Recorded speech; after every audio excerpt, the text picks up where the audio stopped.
바울 서신의 일관되는 특징 중에 하나는 바울이 서신을 기록할 때 전반부에는 늘 진리에 대한 가르침을 선포한다라는 것이고, 그리고 후반부에는 우리 삶에 대한 지침들을 준다라는 것입니다. 그래서 바울 서신은 처음 부분, 전반부들을 이렇게 보면 기독교 진리를 우리에게 말해주고 있어요. 그리고 후반부에 보면 기독교 윤리, 우리가 어떻게 살아야 되는지에 대해서 균형을 맞추어서 우리에게 말씀을 주고 있습니다. 오늘 우리가 살펴보고 있는 이 에베소서도 마찬가지로 우리가 어제까지 살펴보았던 에베소서 1장부터 3장까지의 그 전반부는 교회에 대한 진리, 교회가 가지고 있는 영광, 교회의 정체성이 무엇인가에 대한 그러한 진리들을 선포해 주는 내용들이었습니다. 그리고 우리가 오늘부터 이제 살펴보게 되는 4장, 5장, 6장 이 후반부는 이제 그 교회의 삶에 대하여 어떤 적용점이 있는지, 그 삶을 어떻게 살아야 되는지, 그 삶의 지침에 대한 권면으로 이어지고 있는 것을 보게 됩니다. 그래서 전반부는 하나님이 교회에게 하신 일에 대한 것이라면, 이제 후반부는 교회가 해야 될 일, 앞부분은 하나님이 하신 일에 대한 진리라면 이제는 교회가 해야 되는 실제적인 지침이 무엇인지에 대해서 우리에게 가르쳐 줍니다.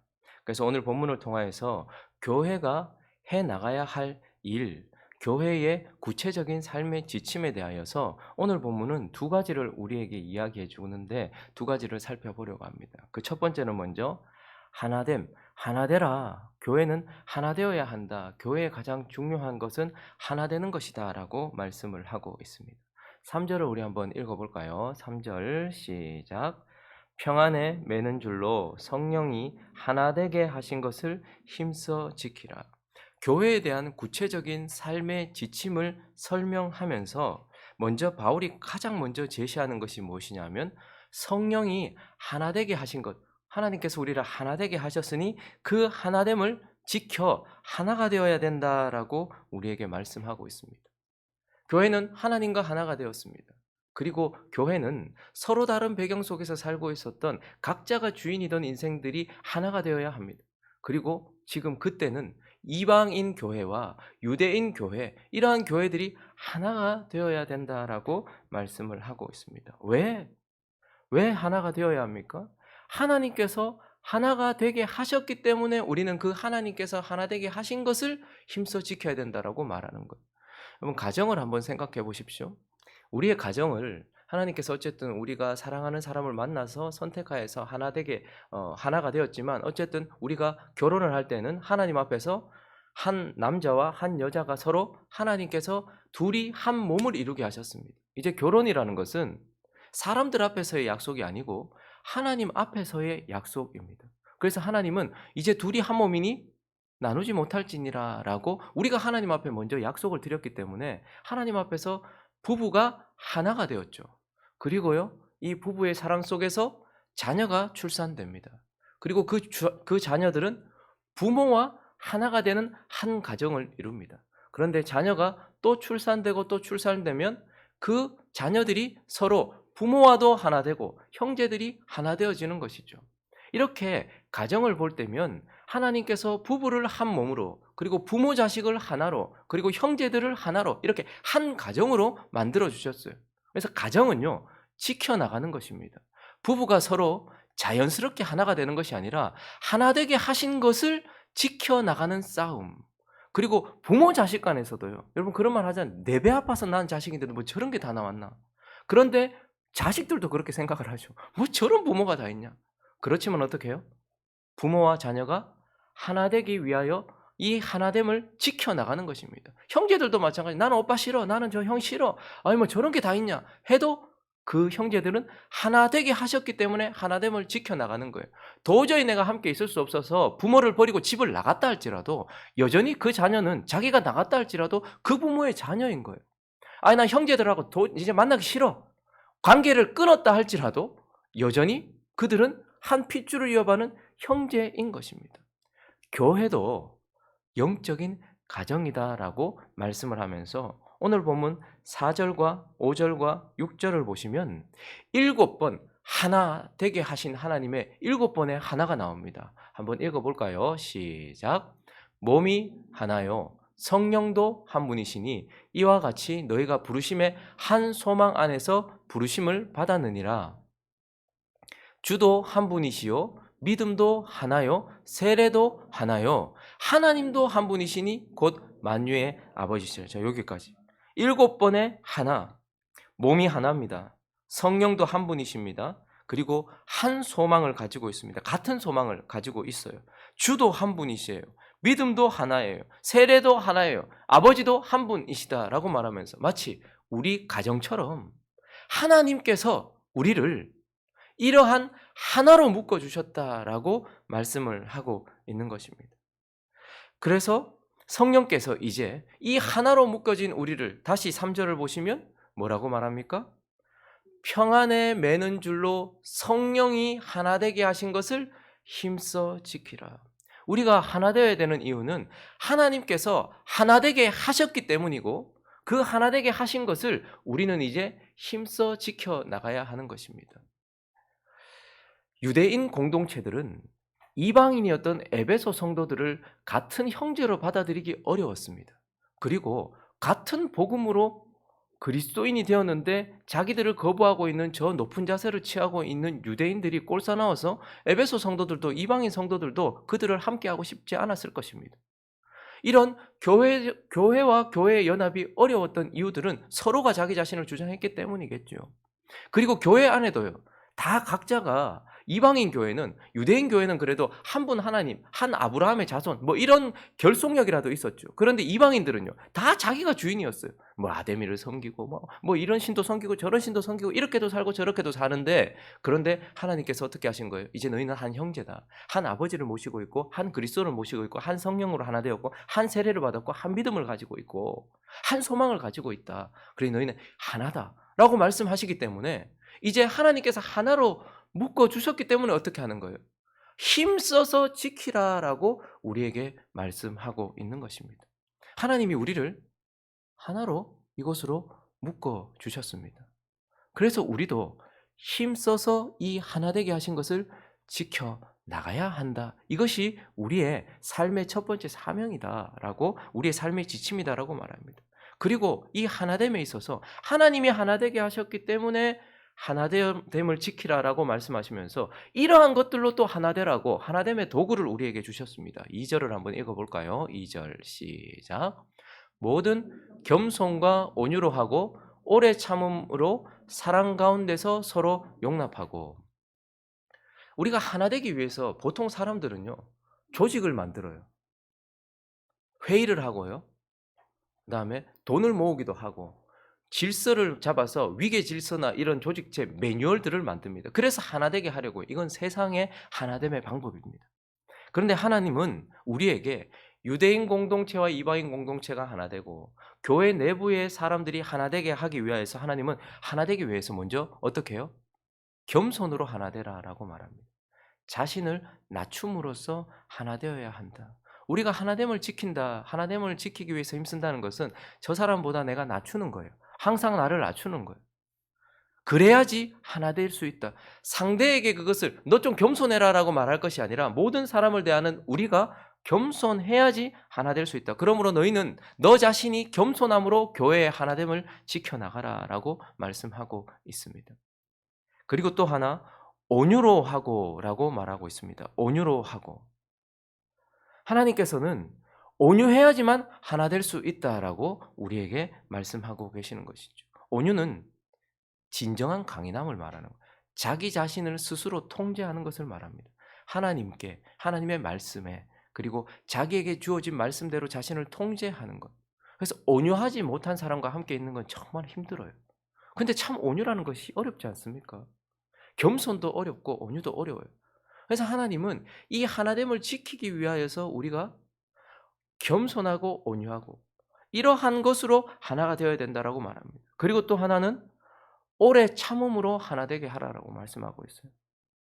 오래 참아야지 하나 될 수 있답니다. 여러분 자녀에게도 오래 참아줘야지 하나 될 수 있어요. 남편에게도 오래 참아줘야지, 아내에게도 오래 참아줘야지, 성도에게도 오래 참아줘야지, 목사에게도 오래 참아줘야지, 목사가 성도들을 오래 참아줘야지 하나 될 수 있습니다. 오래 참는다는 것은 휘양된 게 아니고요. 아휴 하고 가만히 있는 게 아니라 내 가장 귀한 시간을 그 사람한테 주는 겁니다. 물질을 주는 것도 큰 헌신이에요.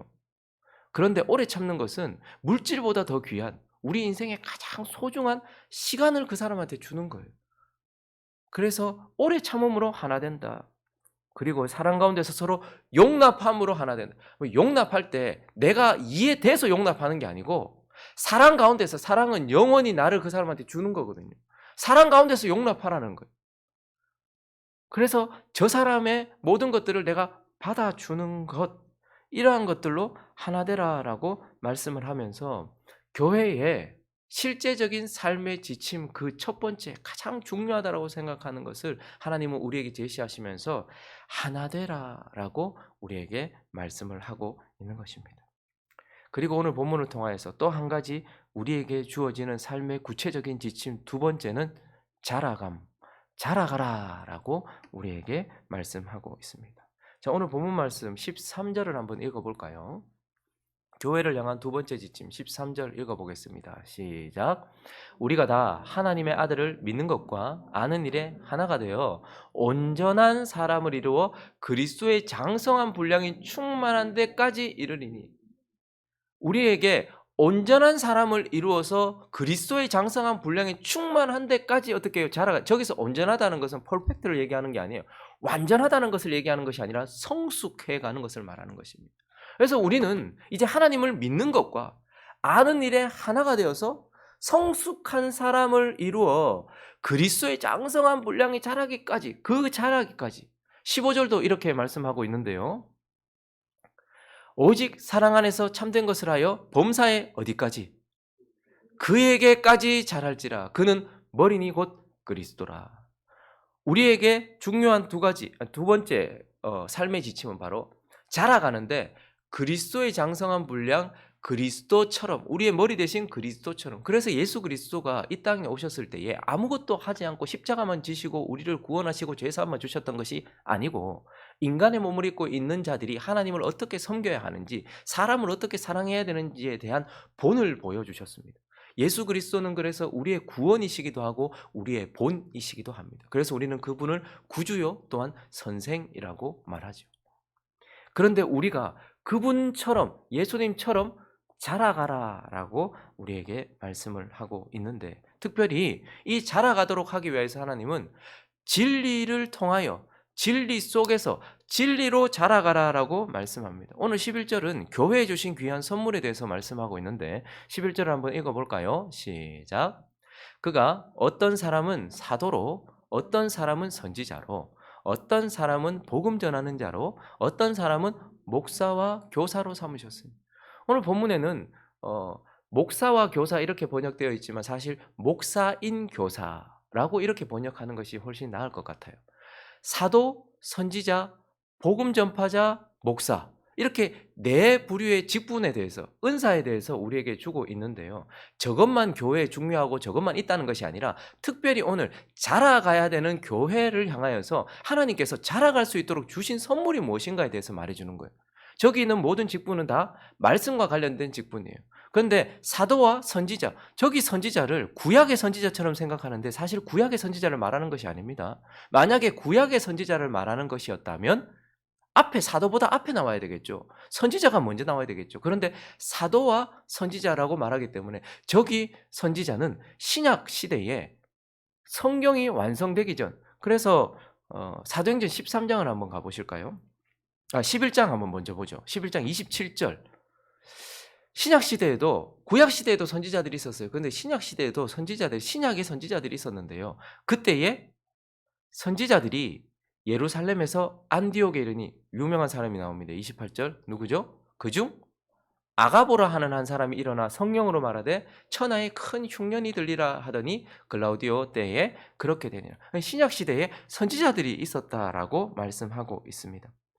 그리고 사도행전 13장 1절도 보면 교회, 특별히 이제 처음 초대교회 시대에 이방 복음의 전초 기지가 되었던 안디옥 교회에도 보면 안디옥 교회에 뭐가 있었다고 말합니까? 선지자들과 교사들이 있었다라고 이렇게 말씀하면서 바나바, 니게르를 하는 시므온, 구레네 사람 루기오, 분봉한 헤롯의 젖동생 마나엔 및 바울이라고도 하는 사울이 거기에 있었다라고 말하면서 신약 시대에도 선지자들이 있었다라고 말하고 있어요. 그런데 그러니까 신약 시대 처음에 초대 교회에는요, 하나님께서 교회가 말씀 가운데 자랄 수 있도록 사도들을 주셨고 그리고 선지자들을 주셨어요. 그런데 이 사도와 선지자는 성경이 완성되기 전 교회에 말씀을 전해주는 귀한 선물이요 통로였습니다. 그래서 이제 더 이상 사도나 선지자들이 있다라고 보기는 어려워요. 그들 이후에 자꾸 사도들도 죽고 선지자들도 가고 있죠. 그래서 하나님께서는 우리에게 뭘 주셨습니까?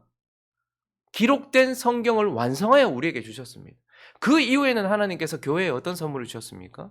그 성경 안에 구원의 길을 제시해주는 복음 전파자와 그리고 그 성경 안에서 성도들이 자랄 수 있도록 가르침을 주는 목사를 두신 것입니다.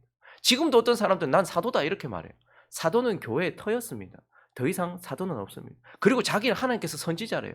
그래서 뭐 흉년이 들 거야 뭐 이런 식으로 말해요. 그러나 하나님은 이제 우리에게 완성된 기록된 성경을 주심으로써 목사들을 통하여 복음 전파자들을 통하여서 구원받는 길을 알게 하시고 목사인 교사들을 통하여서 하나님의 진리를 깨닫게 하심으로써 선지자들이라고 주장하고 있는 점치는 사람들처럼 이래라 저래라 말하는 사람들에 따라서 사는 것이 아니라 일반적으로 하나님께서 주신 원리를 깨달아 알므로써 하나님 말씀대로 살아가도록 어쨌든 하나님께서는 교회에 뭘 주셨다는 거예요? 성경, 말씀, 하나님의 진리와 말씀을 전해줄 수 있는 통로를 주셨고 교회는 자라가라는 명령 속에서 말씀 가운데서 자라가라라고 말하고 있는 거예요.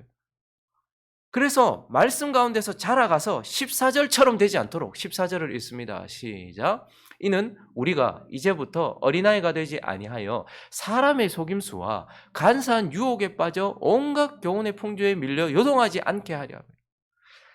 교회가 구원은 받았지만 세상 속에서 그리고 세상의 풍조 속에서 그리고 사람들 속에서 거짓 속에서 흔들리지 않도록 하기 위하여서 우리 어린아이들도 너무 순진무구하다고 하지만 아무나 따라가고 잘못된 길로 걸어가잖아요. 그래서 자라가야 되잖아요. 그 부모의 마음은 자라가는 거예요. 그래서 하나님도 교회가 진리 속에서 진리를 알므로 세상에서 속지 아니하고 거룩한 삶을 살고 이 풍조 저 풍조에 흔들리지 않도록 진리 가운데서 자라가라라고 우리에게 말씀하고 있습니다. 그리고 또 하나는요.